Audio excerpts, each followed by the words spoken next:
tonight and this support for the Jamaica Labour Party is the best that I've ever seen in my 16 years as Labour.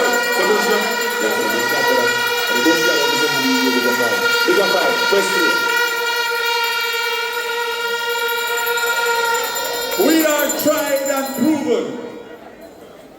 We have shown that we have done the work. So anybody that want to come and test, let them come test. What I can tell you, same thing that has happened for the last 5 elections and the last 2 elections in East and West Portland is going to be the same.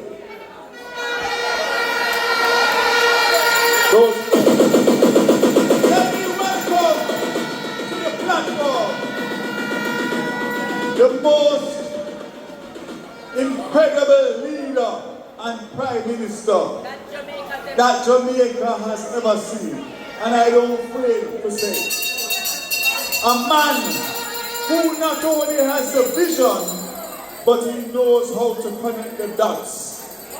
And I can tell you that Andrew Holness has my 110 support to retain the leadership and prime ministership after the next general election. Ladies and gentlemen, we cannot afford to break the chain, the work that has been done by him leading the Jamaica Labour Party government. And I want you to give him the biggest Portland round of applause to make him know that all the noise that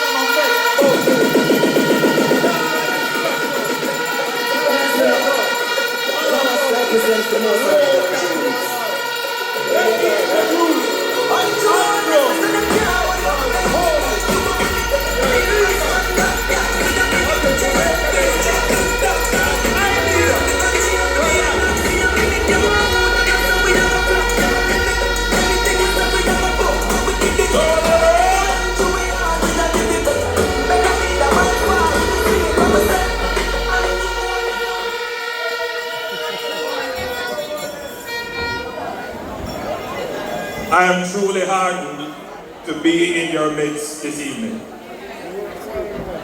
I am not easily impressed. I believe I'm at the age where I can say I have seen many things and I have experienced many things. And so, nothing much scares me these days, and it really takes a lot to impress me. But you have impressed me today.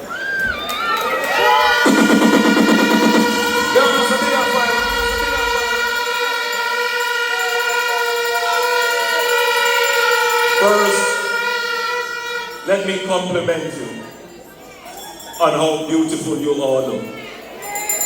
Let me compliment you on your energy, your attentiveness, and your genuine interest in the business of your nation.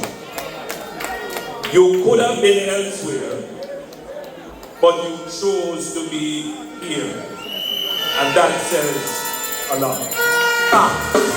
In this election, let us vote for the Jamaica Labour Party. Forgive me if I am businesslike tonight, but I do have some sympathy for you because you've been standing on your feet for quite some time. And I want to get through the messages very quickly. Allow me also to commend your Member of Parliament, Action Man,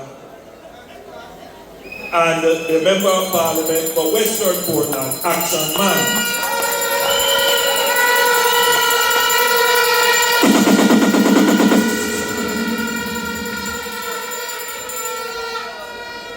In my platform presentations to the supporters and workers of the party, I've raised the issue about the quality of representation that our elected officials give. There are some who are scared of that and probably feel it should not be raised on the platform. But when we come here, it is good that we raise the energy level with all kinds of antics. You know, you saw me there dancing. But it is also important that you leave here with a sense of purpose and a reassurance of the issues that concern you. Because I don't take it for granted that because you come here in a celebratory mood, that you don't have things that are of concern to you. And as your leader, my job is to address your concerns. And when we did our survey, we didn't do any poll. We did a very detailed research as to what are some of the issues affecting you, the people who support the political process. And what came out clearly is the need for stronger and better representation. So before we face the electorate in a general election, we are going to ensure that everyone who carries the party's banner in a constituency is meeting a high standard of representation for the people. And that representation is not just about being able to go into your pocket and say, hey. That is a part of it, because in this audience would be persons who would have asked for things and would not have received it. And that leads to a high level of frustration. But there are more people here who are not asking for things. They are not involved in the politics of gimme or spoils. What they want to see are important things, such as improvement in the infrastructure of their community, road, water, employment, security, dealing with prayer lasting, improving wages. And what they want to hear from their representatives are constructive responses. And sometimes the greatest problem is that there is no response. Even if you can't give it, even if you can't deliver it, but at least you must have a plan. At least you must be able to articulate it.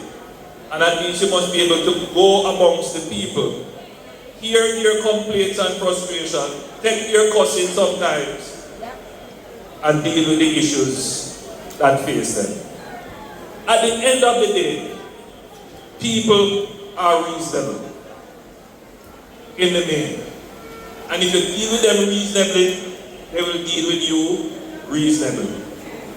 And that is the government that I lead. And that is what I expect of everyone who is on this platform. To treat the people with the respect that they deserve, with the patience that they deserve, with the love and care that they deserve. The Jamaica Labour Party is about building a caring society. And I want to repeat that. The history of our country at its start was brutal to us. It didn't show us any care. And as we have gone through from slavery to emancipation to pre-independence, decolonization to independence, it has been a long struggle for all of us. A brutal struggle, to the point where some of us don't believe that government can make a difference in our lives in a real way. And as the first post-independence leader of the country, I wrestle with that notion that resides in the back of your mind. That government can and will make a difference in your life. And that's what my struggle is, to prove to you that the government, whichever government, but government can make a difference in your life. And the first step to that is to ensure that the people who you elect represent you. That they are your voice, that they are patient, that they are caring, and that they are loving. So, I'm so happy to see you all here. But I do know that behind all of that, there lies the concern. And it is important that it is addressed, because if it is not addressed, you leave yourself open to be exploited by persons who will promise you a pie in the sky. They will exploit small grievances and turn your mind away from good government. And that is what is happening. Positive news doesn't sell. None of you is going to take up your phone and share on TikTok that the government of Jamaica spent $11 billion on the main road coming into Portland.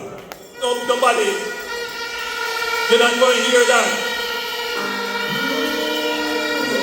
That don't make headline. That don't make headline. But that has transformed Portland. You don't hear about what we have started with the Boundbrook Urban Center, which is again going to transform Portland. Right now, we have several projects planned for housing in your parish. Don't hear about that.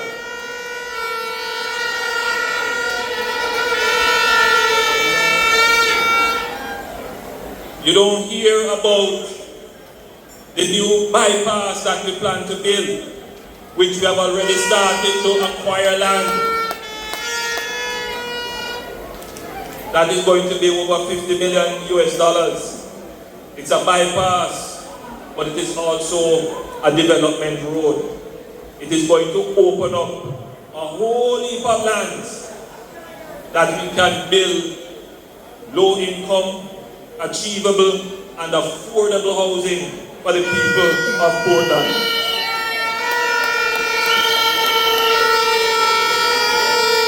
These are things I have said and announced in budget presentations and said them over and over again. But if you look at what makes its way virally to your phones and to your ears and to your eyes is some foolishness. 90% of which is not true. And even intelligent people gobble it up and then call me and ask me if it's true, and then I say, you're not so fool. You know, go to school, you're not supposed to know that it's not true.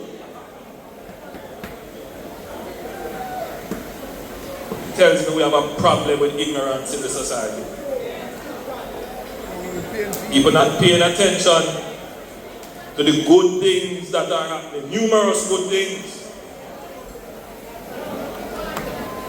But tonight I'm here to also give you a taste of what the future is going to be for your parish and for you personally. This parish is long held as the most beautiful parish in Jamaica. And I have to be careful of what I talk because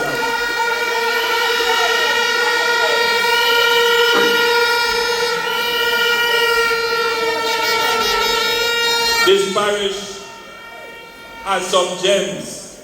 One of the first hotel and resort was built here, and it is now a ruin. You have natural harbors which can be developed. Lush, beautiful hills. But you know what is the greatest asset you have? The most hospitable people.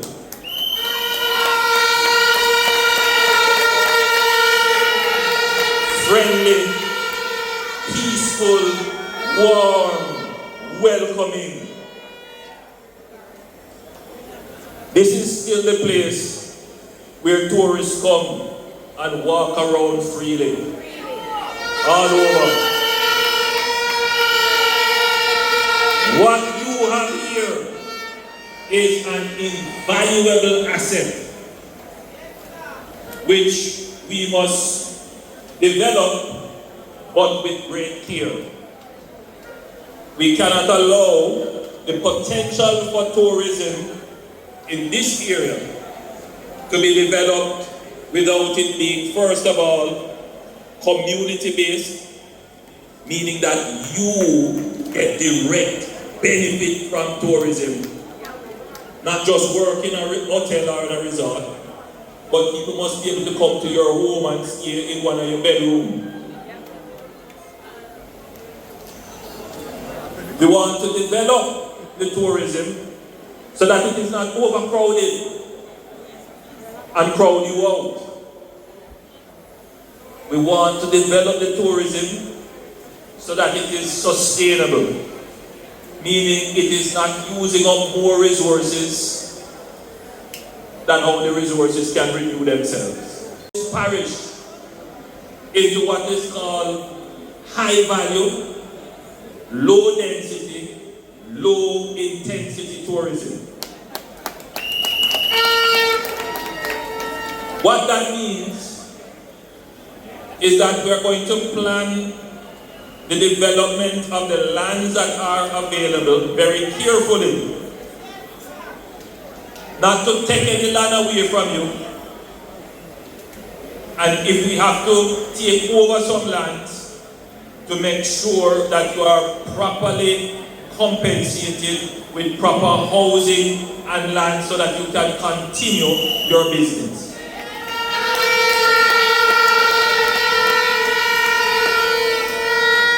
We're not going to develop no massive high-rise that take away your view to the harbor and the ocean. We're not going to do any development that take away your access to the beaches. No! The development that we have planned here is about the people. And you will be primary in the development. It will mean you get a proper market. And listen to what I'm saying to you. The market is for you and for you to be able to do your business in the market. But you know something? In other countries, the market is an attraction. Yes! People come out for their cruise ship and go to the market. Yes! Not just craft market, they go to the local produce market. And so we are going to build a market for Port Antonio that itself will become a tourist attraction. That's the vision and the plan we have for you. We are going to develop certain properties on the waterfront, which will include a public park that everybody can go for free. Sit down and throw a blanket and have picnic and keep party and play volleyball and football and have fun. You see what we do with Harmony Park in St. James? We're going to do it right here, so where that itself becomes another attraction.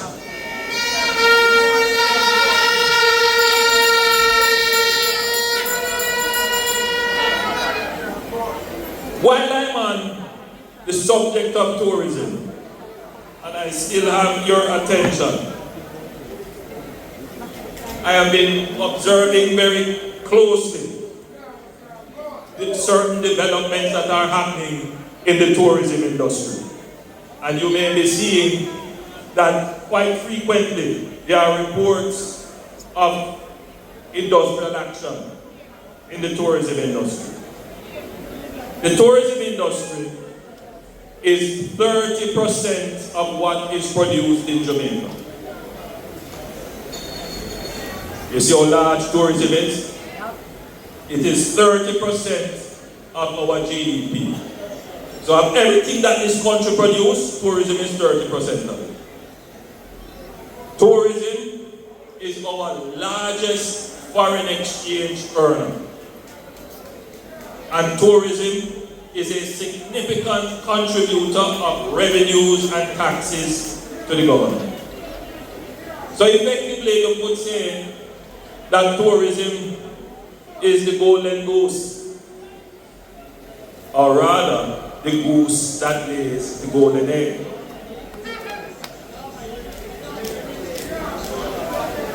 We as an administration, we have grown tourism.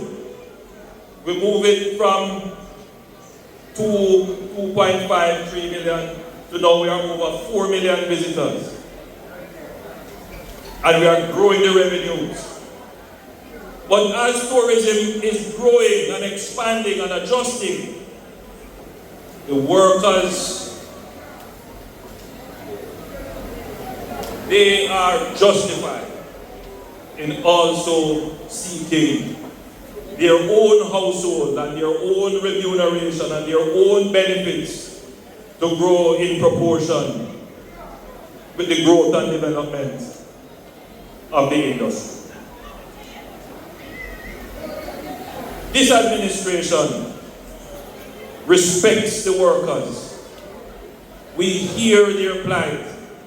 We understand their issues. And I have met just last Friday with some of the investors in tourism. And we had very frank conversation. And what I am pleased with is that the investors and owners and managers, they understand this point. They understand that tourism is about happiness. That's what you sell when you're in tourism. It's about happiness. And it means that the worker must be happy in order that the visitor is happy. And when the visitor is happy, the management will be happy and the investor will be happy. It is the economy of happiness, call it that.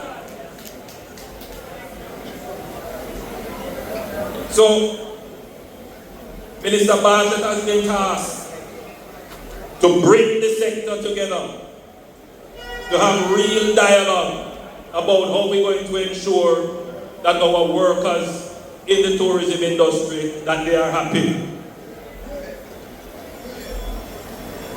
There are many issues there. It's not just about pay. Sometimes, in fact most times, it is about the conditions under which they work. Sometimes it's a matter of how management talk to them. If it's one thing in Jamaica, one word that defines all of us and our relationships with each other is respect. Respect. So, as a government, we cannot allow grievances in the natural process of adjustment in a growing sector to derail the sector. And as I speak to you today, the people of East and West Portland, who are also participants in this very important industry, there are those who want to take political advantage of the grievances and are fueling industrial action for political point scoring so that they can get political power. I want you to stop and consider that those people who are behind the scenes agitating for political reasons, when they had the political power, they couldn't grow the tourism industry. They couldn't. So when they wreck the tourism industry with reckless actions, can you trust them to repair it and recover it? Don't be fooled by them. I urge all our tourism workers, my government, and me personally, we care for you. We understand the issues, and we will bring resolution to these issues in a favorable way.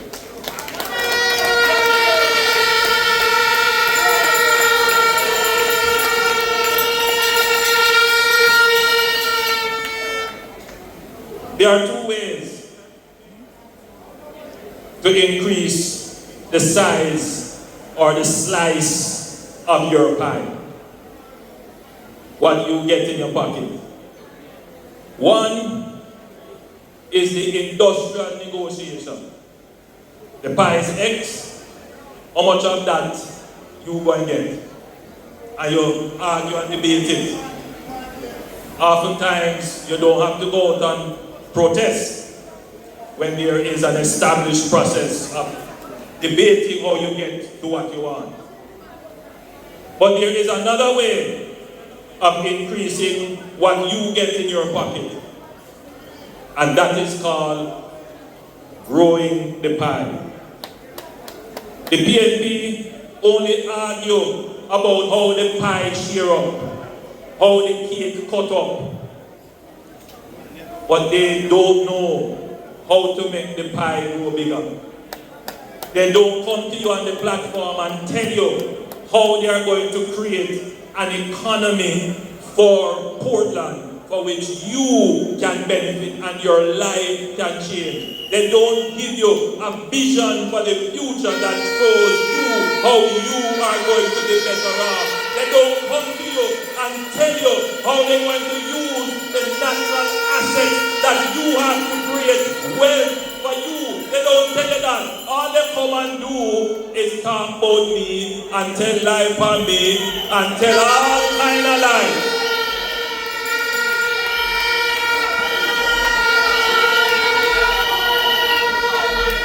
But they have no plan.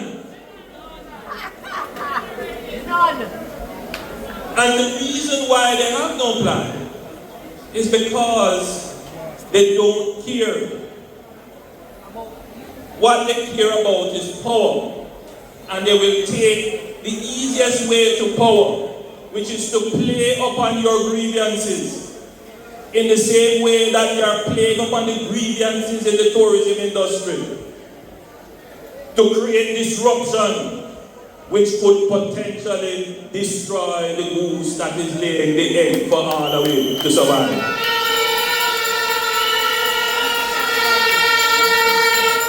And when they hurt the goose, they can resuscitate it, and then that leaves you now with nothing. And that is why when I take the platform, I make sure I tell you how I'm going to treat with the grievances you have. But not only that, I tell you what the future is going to look like for you. And I tell you what I am doing now so that you can actually make it to the future to enjoy the prosperity that is promised. So my Portland friends, this administration has spent more money on the eastern end of the island than any administration put together for the last 50 years.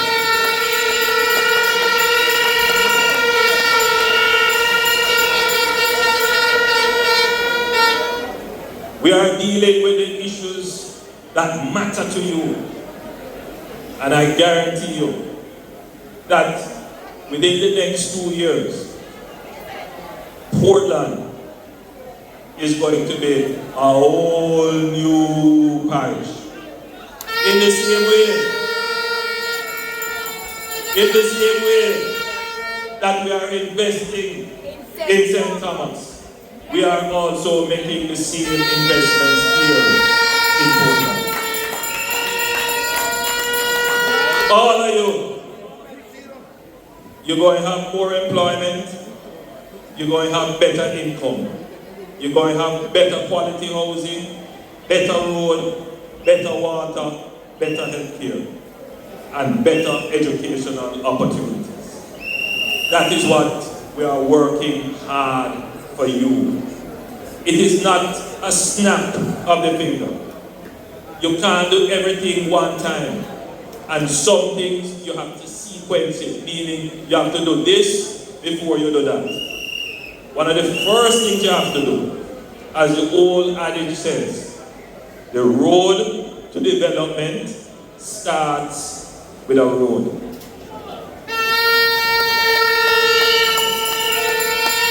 And that is why we're building the road. The next thing you heard Minister Samuda tell you all the plans for water. Then I am coming to you next time with the plans for housing. That is very important. And then we will have the development of a center for urban and economic activities. Your factories, your offices, your BPO, all of those things.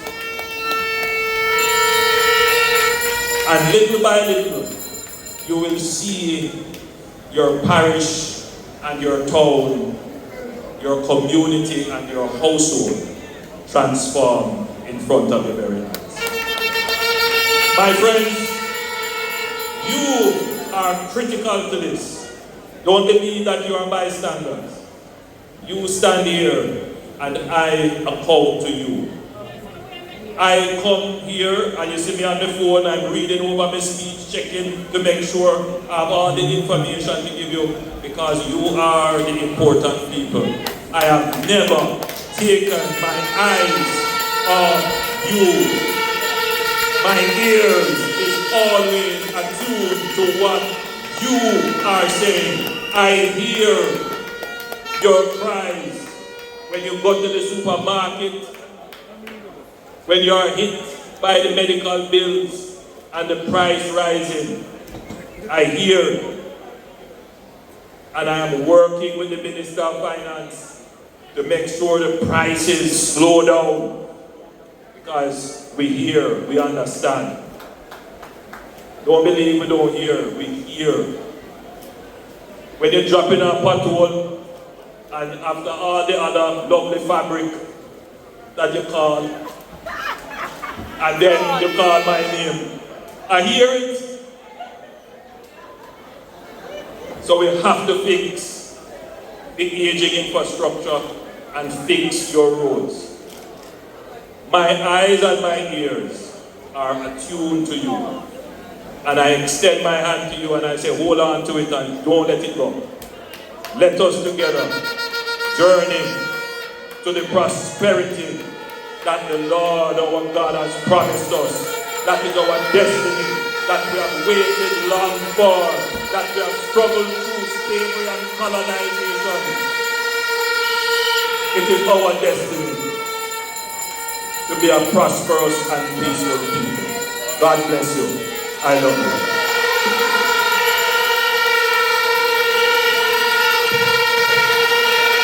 Thank you, Party Leader. Thank you. Labor rights, please stand. We have a big week and a big weekend for by-elections. And of course, Sunday coming, we know all roads will lead to the national arena. And we can expect East and West Portland to roll out in their thousands and caravans.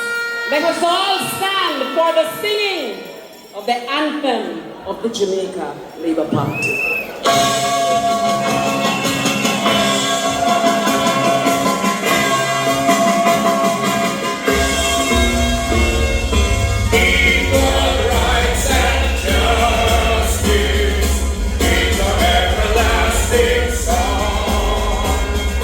Unity and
traveling safe tonight. Everybody who is in a bus or a vehicle, make sure you drive safe. But most importantly, enjoy the after party because the vibes are done yet. The vibes just a start. Help the vendors, support the vendors, and live some life. God bless you. Love you and thank you for everything. You are why I'm here. God bless you.